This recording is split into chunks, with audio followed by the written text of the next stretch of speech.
आखिरी trading session में हम इसी उम्मीद के साथ हम ये शो शुरू करते हैं कि शायद अगला हफ्ता बेहतर होगा। शेयर मार्केट में गिरावट का दौर थम जाएगा।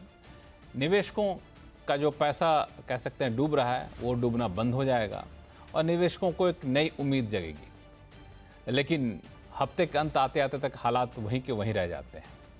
पिछले कई हफ्ते से बाज़ार में गिरावट लगातार जारी है और इसकी जो वजह भी कमोबेश वही रहते हैं और अंतर से बदलता है तो वह आंकड़ों का। एफआईज लगातार 33 ट्रेडिंग सेशन में पैसा निकाले हैं, जो कि अपने आप में अब तक का सबसे बड़ा रिकॉर्ड है। अब चर्चा ये होने लगी है कि क्या बाज़ार में मंदी का डर सता रहा है।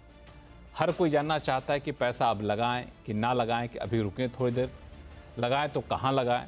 लेकिन इसका सटीक जवाब ढूंढने की कोशिश में लोग बहुत ज़्यादा उलझ जाते हैं। तो अपने शो की कोशिश यही होगी कि उस उलझन को दूर किया जाए और लोगों को बिल्कुल आसान भाषा में बताया जाए कि बाज़ार में जो गिरावट है इसमें आपको क्या करना चाहिए, क्या डरना चाहिए या फिर एक मौके के तौर पे इसको देखना चाहिए।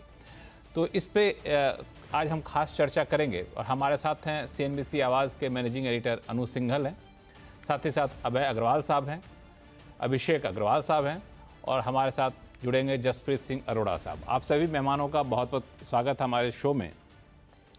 शो की शुरुआत हम बहुत ही बेसिक क्वेश्चन से करेंगे कि जिस तरीके से बाज़ार में गिरावट का दौर चल रहा था, आज जब आखिरी ट्रेडिंग सेशन था इस हफ्ते का, तो थोड़े से बाज़ार संभलने की कोशिश की।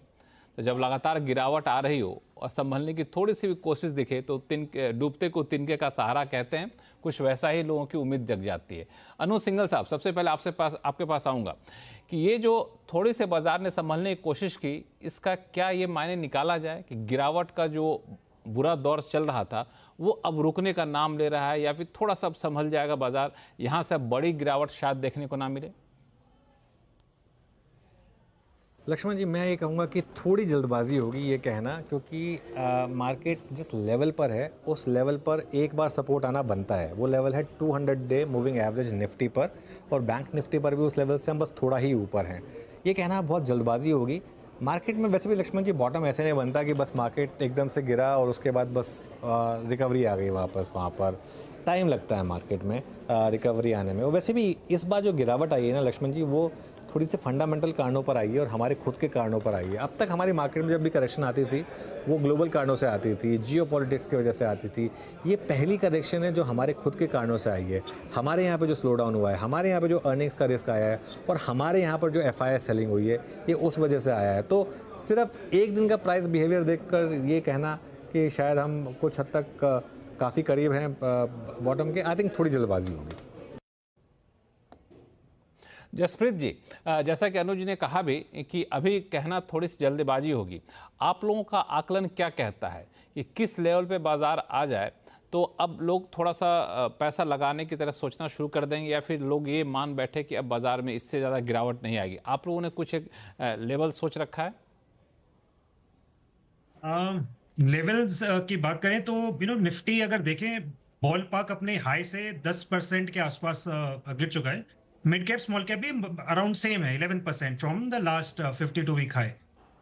इंडिविजुअल स्टॉक्स में बहुत ज्यादा पेन है लक्ष्मण जी। इंडिविजुअल स्टॉक देखने जाएंगे तो 20, 25, 30, 40% तो बहुत मामूली बात है from the recent high. And as Anuj said, ये ज्यादा EPS कट से है। तो मतलब आज के भी रिजल्ट देख रहे थे, सूर्य रोशनी करके कंपनी है, आज ही रिजल्ट आए, मतलब शाम की बात है, 3 बजे रिजल्ट आए। 20% revenue down, 50% profit down, YOY। मतलब इस तरीके की डेंट पड़ी है अर्निंग्स पे, मतलब बहुत ज्यादा हो गया है second quarter.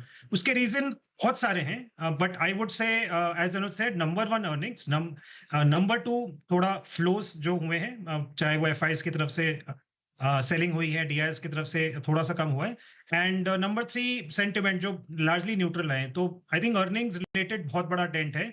Stock specific therefore बहुत ज्यादा काम करने की जरूरत है। मार्केट में बहुत ज्यादा लेवल ढूंढ के बाइंग करने जाएंगे तो I don't think that may be the right strategy. But अगर आप पूछ ही रहे हैं तो my sense is another 400-500 points in Nifty, which is may be शायद 2% की बात हो रही है, 23,000। एंड मैं रेफरेंस क्यों इसका एक लेना चाहूंगा, अक्टूबर 21 से अक्टूबर 21 से जब मार्केट गिरा था right up till June 22, that was a phase जब ये इस तरीके के आईपीओज आए थे विच इज 10,000 करोड़ फिनटेक, सारे टेक बेस्ड प्लेटफॉर्म कंपनीज आए थे leading into the Russia Ukraine war in Feb 22।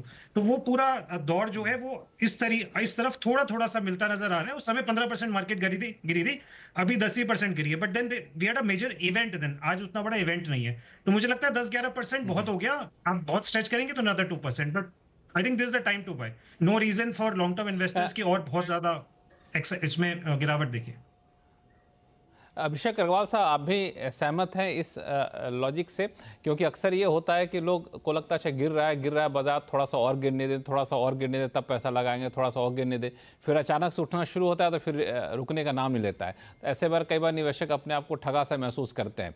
तो आपको लगता है कि कितना इंतज़ार और करना चाहिए निवेशक को, या फिर कब समझ जाए कि नहीं अब हो गया जी, इससे ज़्यादा बड़ी गिरावट आपको नहीं दिखेगी?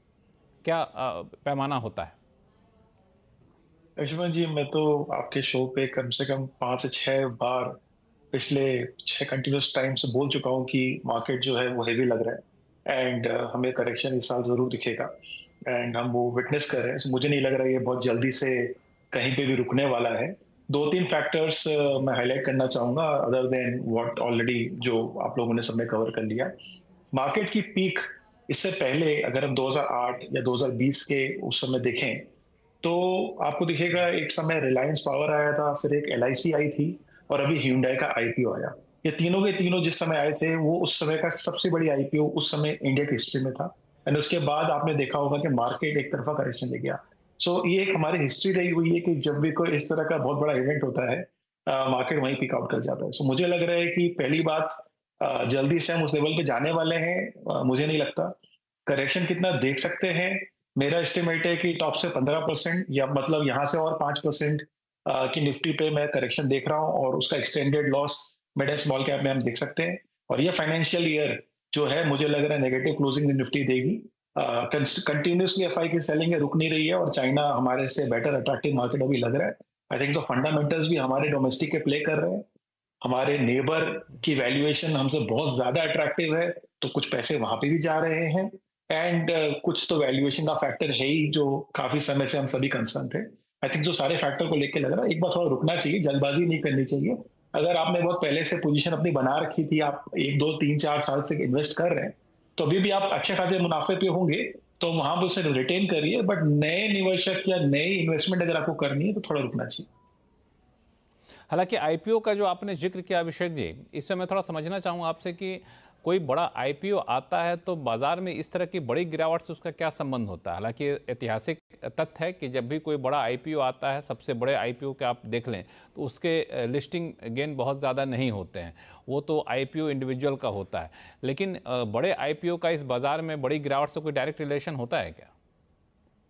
एक तरह से देखें, पहली बात liquidity, I think so market जो चल रही थी अभी तक वो लिक्विडिटी की वजह से चल रही थी। जो फंडामेंटल्स हेड हम बार बार बात कर रहे हैं वो इसलिए बिकॉज डोमेस्टिक डीआई की जो लिक्विडिटी थी वो मैसिव थी और हर बार आप देख रहे थे कि कोई एक आईपीओ आ रहा है, फिर सेकंड थर्ड फोर्थ, एक कंटिन्यूस ट्रेंड था आप आईपीओ में पैसे लगाए और आप पैसे बन जाएंगे, बट ऐसा होता नहीं है। सेकंड बात है कि जो क्वांटम होता है और एक लेवल पे जहां ये पिक आउट होता है उसके बाद एक मार्केट की थकावट सी आती है जहां पे एक जैसे आप कह सकते हैं कि ट्रेंड प्ले हो चुका है। सो एक तरफा मार्केट कभी जाता भी नहीं है एंड अभी हमारी इंडियन हिस्ट्री में अगर हम देखें तो अभी तक तो हमें यही देखने को मिला है। सो मैं तो हिस्ट्री के साथ जाना चाहूंगा जहां पे तीसरी बार ऐसा हो गया है जहां पे ये चीज हुई है। और अगर हम पहले की वाली 2 इंसिडेंट्स में देखेंगे तो वहां पे निफ्टी की जो करेक्शन थी वो 15 से 20% की थी। So I think the history might repeat here in a different form.